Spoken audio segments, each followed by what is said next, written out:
Hey, welcome back to Unbound Relationship Coaching here with myself, Dr. Neaves. I am a narrative therapist and I've been in practice for 25 years. And I am going to take you through a bit of the background psychology, often in different relationship topics, and unpack these for you so that you can see what's happening beneath the surface, so to speak, and hopefully to get you to start attracting the kind of love that actually feels good, safe and real, and certainly that which you are worthy of. And so in today's topic, why you keep attracting the wrong men, I'd like to delve into that here with you.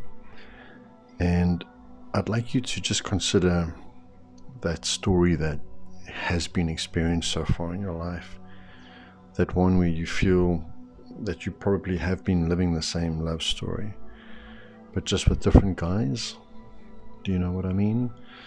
Different faces, different personalities, but underneath it just seems to be the same pattern, right?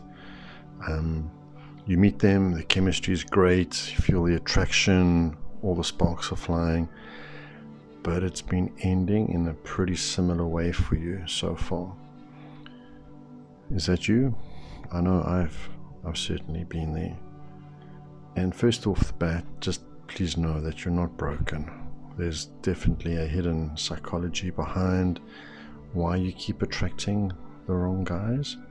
And today, I'm going to hopefully break that down for you.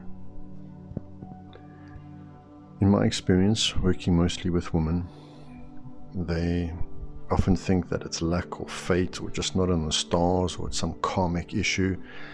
And so many of them check out tarot readings, and so many want that reassurance, validation, that knowing of what is actually happening.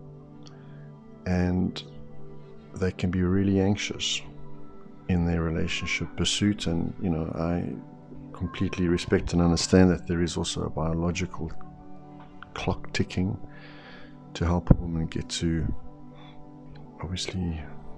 the relationship and experience that she wants in her life. But more than all of these things, there is a subconscious pattern, and it keeps happening over and over and again if this is your story. And that's why the story seems so familiar, even though the people are different. We got to go back and just remember that the first man you ever fell in love with was your father, or whatever other primary caregiver, stepdad, whoever that father figure was. So his presence or his absence left a deep imprint on your nervous system. It was so crucial that man gave you a secure foundation in accepting yourself, knowing that you matter and knowing that you're safe. And if in any moment he was distant or perhaps absent, you may have experienced a gap, a blank in that experience. Something was missing, that need wasn't quite met. And so in that disrupted pattern growing up, you would realize that I need to fill that gap. I need to go out there and find something that will make me feel complete. And so often what happens is we then go out and you will find that you will be attracted to men who once again create blanks in your life experience, meaning they're inconsistent, they're hot and cold, perhaps they just ghost you, maybe even sadly abuse you. And once again, it creates a gap, a blank in your consciousness. And so you find yourself back in a very familiar place. And the reason for being back in that very familiar place is that you can now be the victim once again to that villain who's created that blank, who's kept something from you, that missing piece.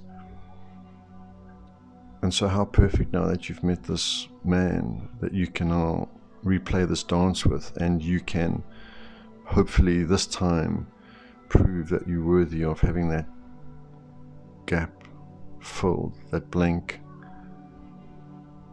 replaced. And so you often attract these men because of what was familiar. I had a disruptive parenting system giving me the impression that I need to fill those spaces. And so I attract those men who bring me back to that same point. And the lesson here and the takeaway is, until you can learn to fill those blanks and those spaces on your own, you will continue to attract those men because you're looking for the reassurance, the validation, the love that was missing. Does this sound familiar?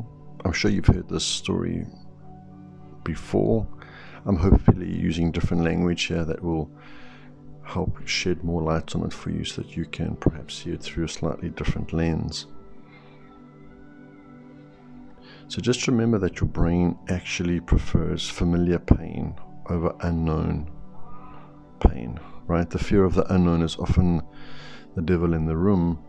And so I complain about my current pain in my relationship, but it's actually what I know. It's familiar, and the greater pain or fear is ultimately stepping into a more secure experience of myself and actual relationship, right? So it feels familiar. It feels like home, even though it's destructive. That's very important. And your nervous system recognizes that pattern. And so, again, it takes you back to that place. And so this doesn't ultimately build secure, functioning dynamics. And so the sooner that we recognize this pattern, you can start to change it. Okay, and we have to, in the beginning, start to slow down our early dating experiences and rather observe instead of rushing in. Notice how you start feeling around this man that you've now met. Are you feeling anxious, or are you feeling safe? What's coming up for you? And then ask yourself this very important question. Does this man bring me peace or chaos? Healthy love may feel boring at first, but boring is just your nervous system detoxing from the drama. Please remember that. And so you're not cursed in love, but you're repeating patterns that no longer serve you. You are brought to a point of challenge. You are brought to this point of having to look and see where were the gaps, where were the needs not met in my early upbringing, and how do I start to give this to myself. Okay, and so if this video in any way has helped you see this pattern, please subscribe here for more insights into the psychology of love and healing, and how to attract more conscious people into our lives.